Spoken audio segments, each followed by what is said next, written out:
Dans un marché maudit, une vendeuse de chaussures cache un terrible secret. Ces chaussures, apparemment bon marché, détruisent des vies, semant la discorde et la tragédie. Une jeune femme, piégée par ces chaussures maléfiques, doit affronter des forces obscures pour sauver son mariage et sa vie. À une époque révolue, une célèbre vendeuse de chaussures dont la boutique se trouvait au milieu d'un marché réputé à Madagascar. Elle était populairement connue sous le nom de Salima, ce qui signifiait la mère des chaussures. C'était une femme très sympathique, facilement aimée par les gens. Elle vendait des chaussures extrêmement bon marché et les gens affluaient dans son magasin pour acheter ses chaussures.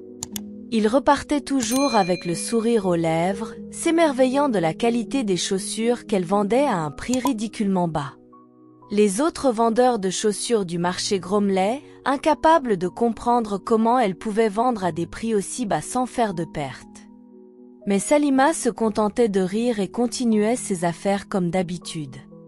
À l'insu de tous, Salima cachait un secret derrière son sourire chaleureux et ses paroles aimables. Ces chaussures n'étaient pas de simples chaussures, elles avaient un effet sur chaque porteur que personne n'aurait pu imaginer. Un jour, un homme nommé Nadim amena sa femme enceinte, Yasmine, à la boutique de Salima pour acheter des chaussures. Yasmine se disputa avec lui à propos d'un message qu'il avait vu sur son téléphone, envoyé par sa meilleure amie, Soraya. Nadim tenta de lui expliquer que le message ne signifiait rien, mais Yasmine, furieuse, ne voulut rien entendre. Son cœur battait de colère tandis qu'elle le regardait et commença à parler. « Je me fiche de tes excuses, Nadim, dit-elle sèchement. Tu m'as menti et maintenant je le vois clairement. » Nadim, passant une main dans ses cheveux, tenta de la calmer. « Yasmine, ne faisons pas ça ici. Achetons juste les chaussures et rentrons à la maison. » Mais Yasmine, tournant le dos à son mari, répliqua avec dédain. « Je ne suis plus intéressée par ces chaussures. » Voyant le couple indifférent aux chaussures, Salima décida de jouer un tour pour les inciter à acheter. Elle prit son téléphone et fit semblant de parler à des clients intéressés par les mêmes chaussures. « Oui, elles sont disponibles, dit-elle au téléphone, révélant qu'un client venait de changer d'avis. « Mais si vous venez rapidement, je les mettrai de côté pour vous. » Yasmine, curieuse, jeta un coup d'œil aux chaussures et les étudia quelques secondes. Bien qu'elle ait décidé de les laisser, quelque chose dans les paroles de Salima la poussa à penser que si quelqu'un d'autre se précipitait pour les acheter, elles devaient être vraiment précieuses. Elle décida donc de les prendre pour elle. Nadim, remarquant son hésitation, soupira et sortit son portefeuille. « Très bien, achetons-les et rentrons à la maison, » dit-il en payant pour les chaussures que Yasmine avait choisies ainsi qu'une deuxième paire qu'il pensait lui convenir. Salima sourit doucement en emballant les chaussures dans un sac en papier brun.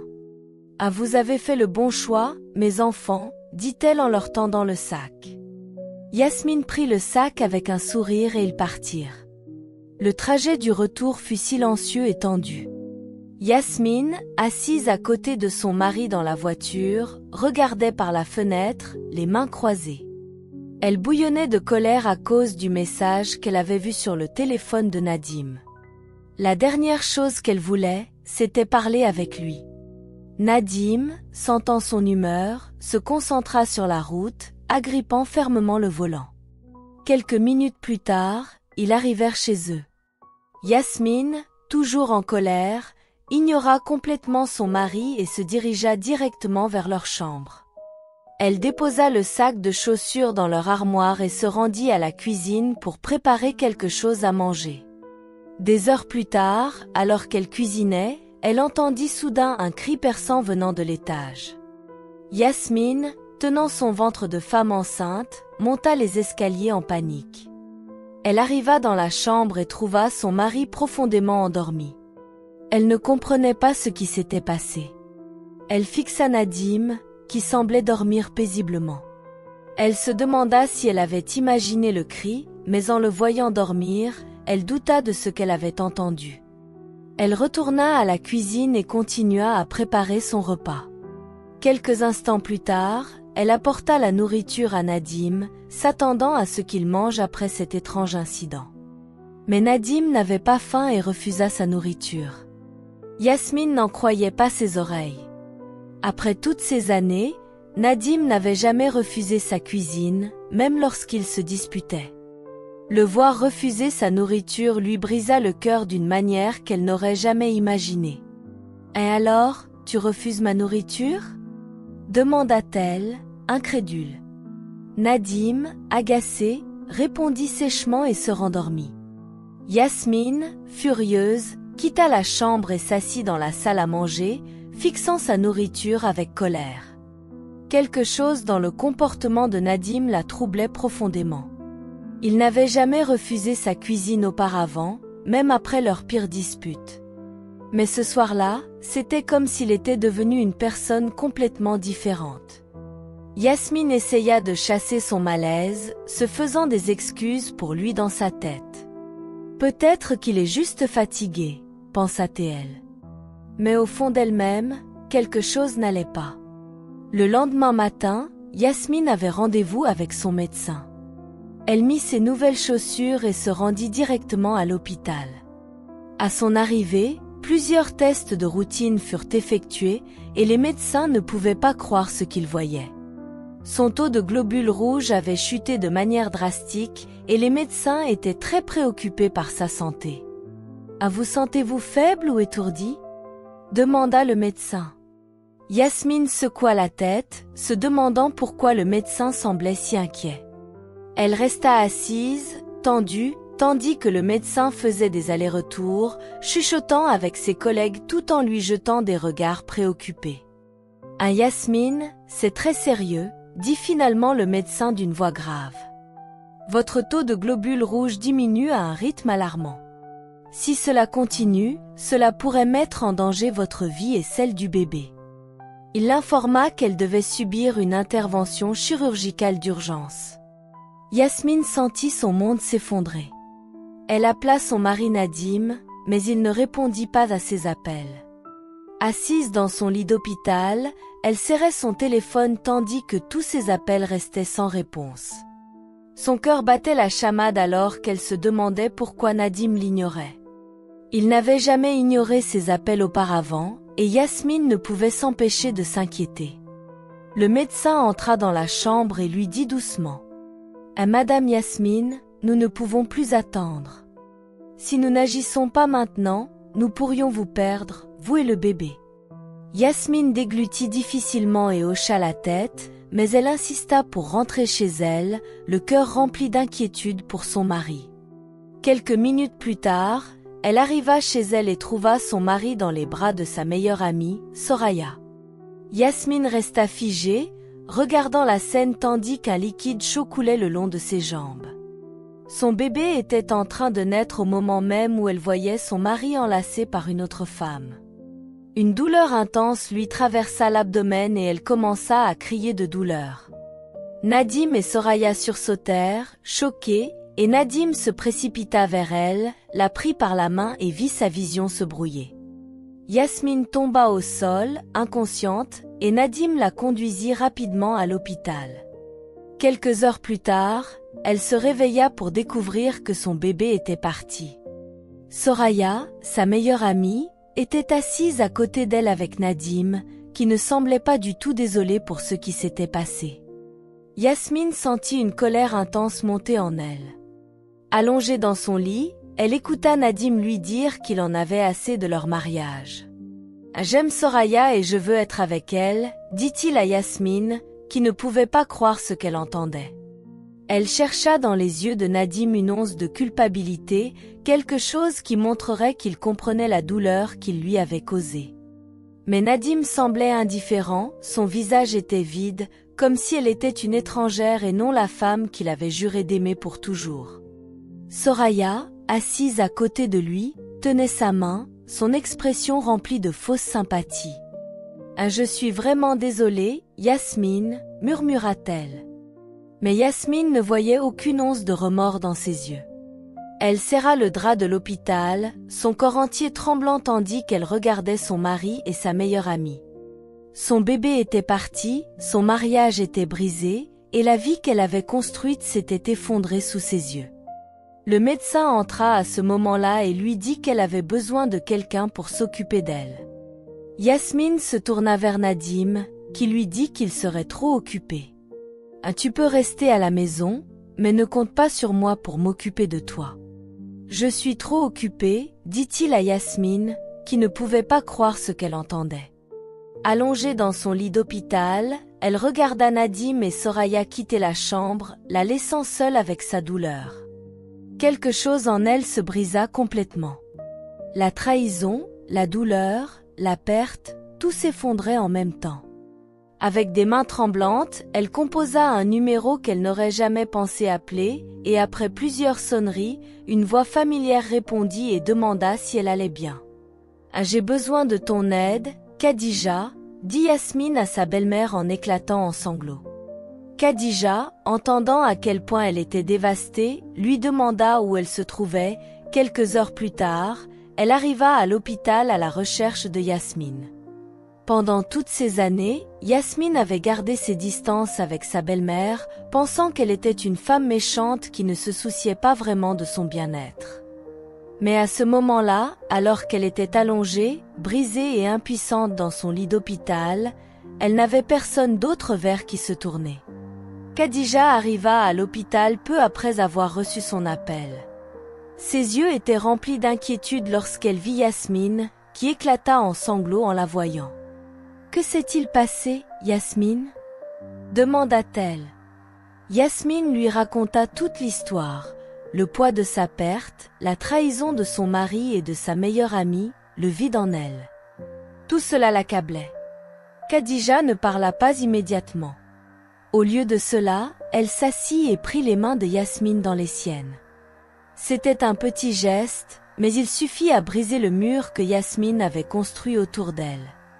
Les jours passèrent et Yasmine fut libérée de l'hôpital.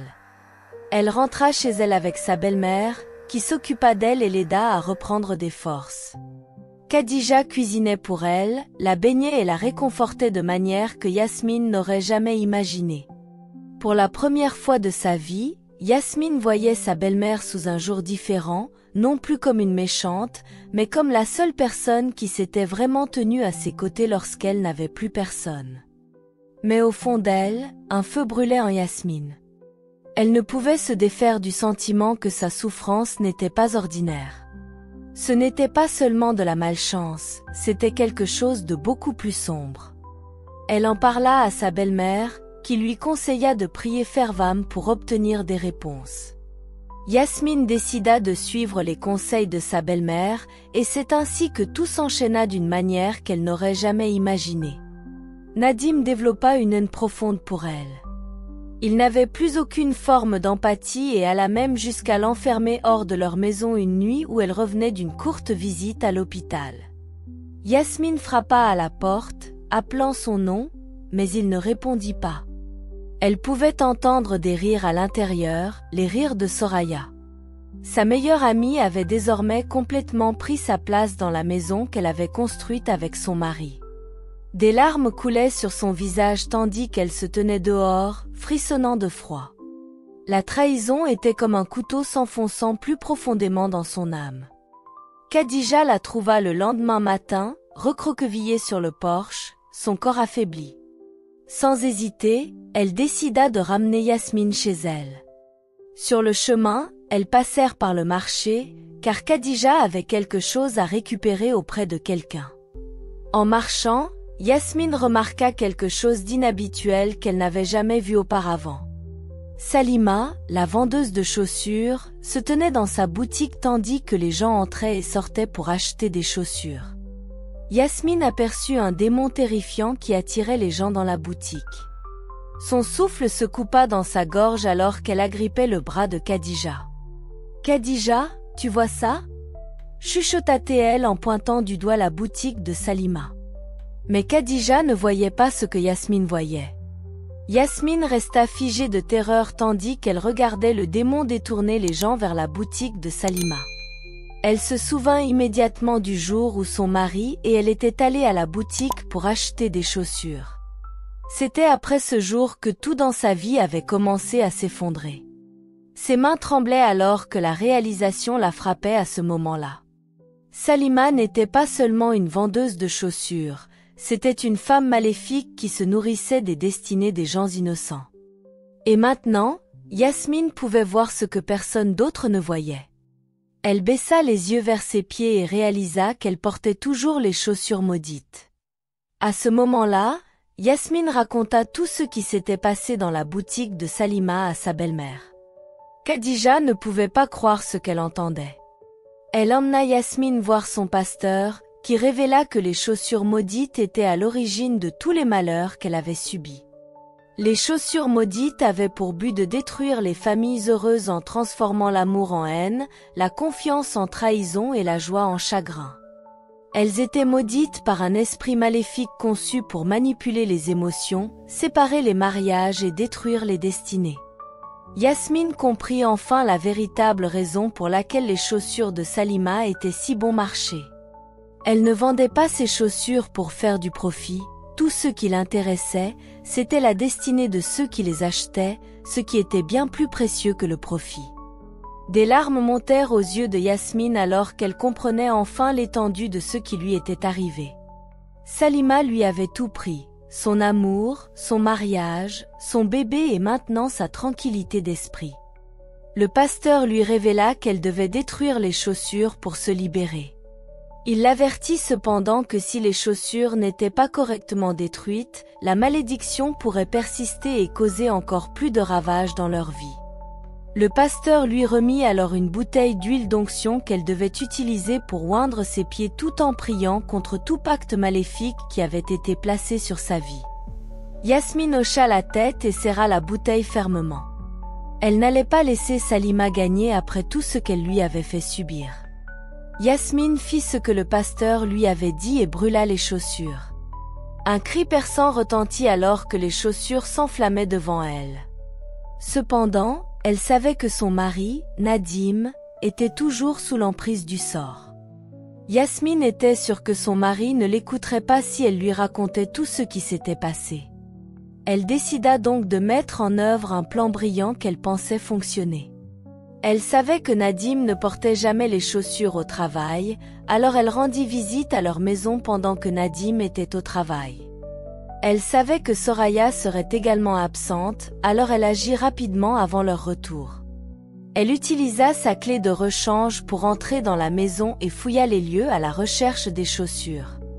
Heureusement, Yasmine trouva les chaussures cachées sous leur lit. Elle les enveloppa immédiatement dans un sac plastique et sortit de la maison. Yasmine arriva chez sa belle-mère avec les chaussures. Elle savait qu'elle devait les brûler pour libérer son mari. Mais alors qu'elle s'apprêtait à brûler les chaussures, elle entendit frapper à la porte et se demanda qui cela pouvait être. Yasmine hésita un instant, regardant la porte avec terreur. Khadija, entendant la sonnette, sortit de la pièce pour voir qui c'était. Elle ouvrit la porte et, à sa grande surprise, la vendeuse de chaussures maléfiques, Salima, se tenait là, furieuse. « Où est-elle » demanda-t-elle avec colère. Khadija, sans se laisser impressionner, lui demanda ce qu'elle faisait chez elle. « Je ne suis pas là pour vous, je suis là pour la fille », dit Salima d'une voix menaçante qui fit frissonner Khadija. Mais Khadija ne bougea pas. Elle redressa les épaules et bloqua l'entrée. « Ah, vous n'avez rien à faire ici, Salima. Partez avant que je ne fasse quelque chose que vous regretterez, » dit-elle fermement. Salima éclata d'un rire glaçant, sa voix résonnant dans la maison comme un murmure sorti de la tombe. « Faire quelque chose que je regretterais » ricana-t-elle. « Vous êtes une vieille femme stupide qui se met en travers de quelque chose de bien plus grand que vous ne pouvez le comprendre. » Khadija, sans se laisser impressionner, resserra sa prise sur le cadre de la porte.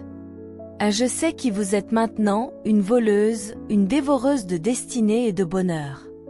Vous avez peut-être réussi avec d'autres, mais pas avec ma fille, pas sous ma surveillance, » dit-elle fermement.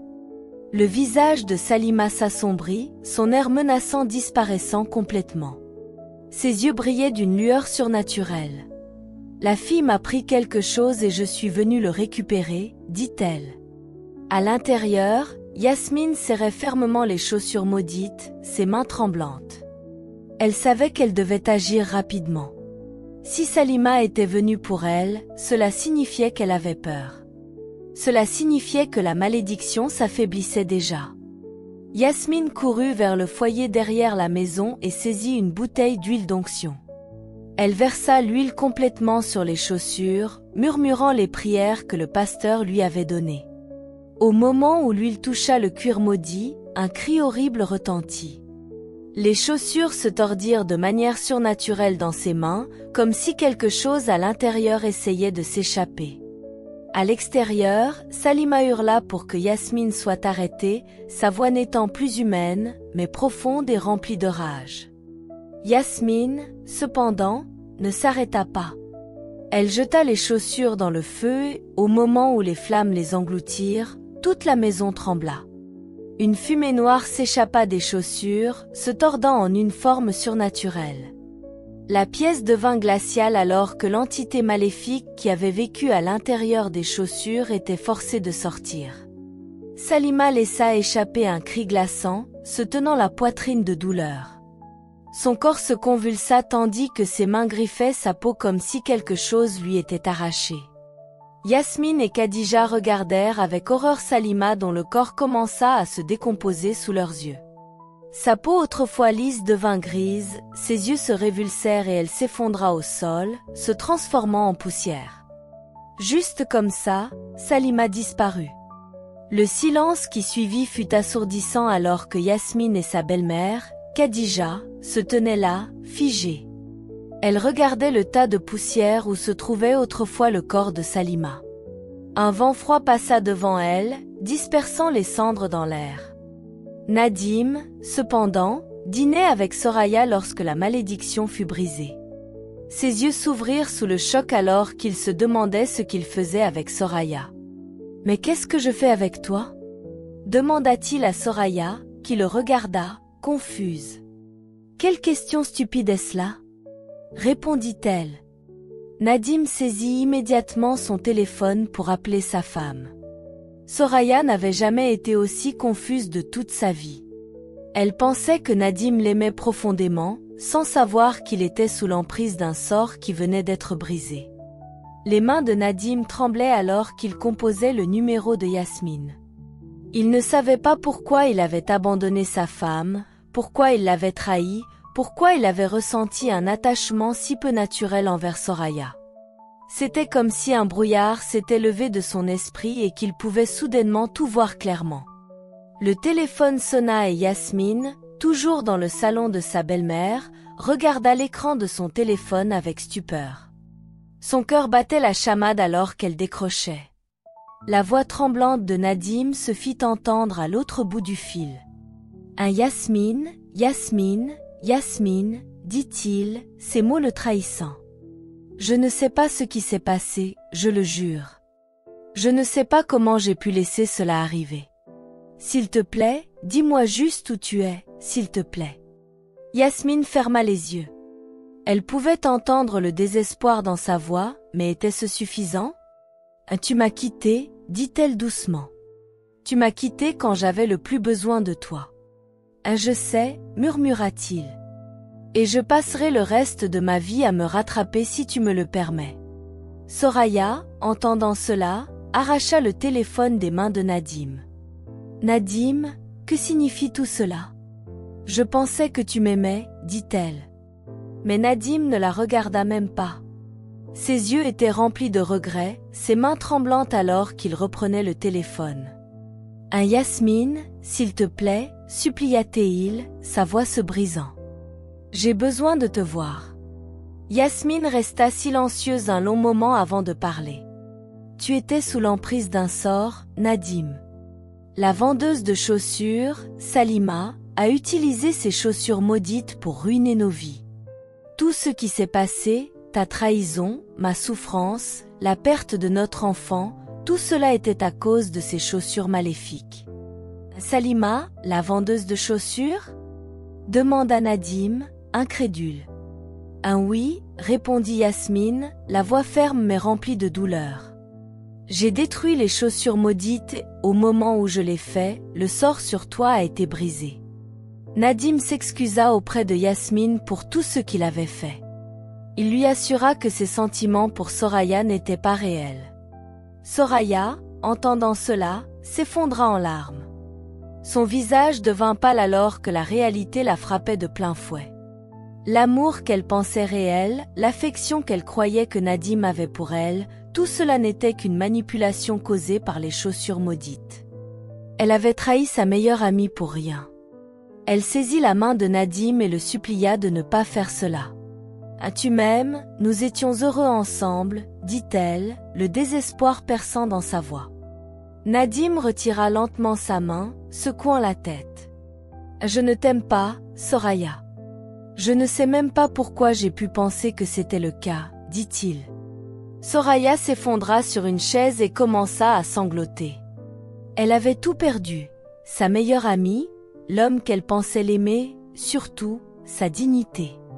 Soraya fit ses bagages et partit, sachant qu'elle menait une bataille perdue d'avance. Nadim, cependant, ne s'attendait pas à ce qu'elle parte si rapidement. Il savait qu'il devait regagner la confiance de Yasmine, alors, pendant des semaines, il se rendit chez Khadija, offrant son aide, implorant une seconde chance, prouvant de toutes les manières possibles qu'il regrettait tout ce qui s'était passé. Yasmine, malgré tout, l'aimait toujours, mais elle n'était plus la femme naïve qu'elle avait été. Elle fit travailler Nadim pour obtenir son pardon, fixant des limites claires. Elle avait besoin de voir qu'il était sincère, qu'il était prêt à réparer ses torts non seulement par des mots, mais aussi par des actions. Et, en effet, Nadim le fit. Les mois passèrent et leur lien se renforça. Les blessures étaient toujours présentes, mais elles commençaient lentement à guérir. Ensemble, ils pleurèrent la perte de leur enfant et trouvèrent du réconfort l'un auprès de l'autre. La leçon à tirer de cette histoire est que tout ce qui brille n'est pas or. L'attrait des chaussures bon marché de haute qualité aveuglait les gens face aux dangers cachés derrière elles, et cela sert de rappel que lorsque quelque chose semble trop beau pour être vrai, c'est souvent le cas. De plus, les personnes que l'on s'attend le moins à voir peuvent souvent devenir notre plus grand soutien. Nous devons donc apprendre à donner aux gens le bénéfice du doute. L'égoïsme mène toujours au regret. Soraya, aveuglée par ses désirs égoïstes, a tout perdu, sa meilleure amie, sa dignité et sa tranquillité d'esprit. La trahison peut sembler gratifiante à court terme, mais elle mène toujours à la douleur à long terme. Une autre leçon clé de cette histoire est que le mal prospère dans l'ignorance. Salima, la vendeuse de chaussures, se nourrissait de ceux qui ne savaient pas mieux, utilisant leur manque de conscience pour manipuler et ruiner leur vie. Cela nous enseigne à toujours être vigilants et spirituellement discernants concernant les choses que nous introduisons dans nos vies et nos foyers. Enfin, l'histoire souligne que le pardon est puissant, mais que la confiance doit être reconstruite. Yasmine a choisi de pardonner à Nadim, mais elle ne l'a pas immédiatement laissé revenir dans son cœur. Au lieu de cela, elle a fixé des limites et lui a permis de prouver qu'il était sincère. C'est une leçon cruciale pour quiconque a été blessé. Il est bon de pardonner, mais il est également important de s'assurer que la personne qui nous a blessés prend ses responsabilités et travaille sincèrement à se racheter. J'espère que vous avez apprécié l'histoire. Bisous.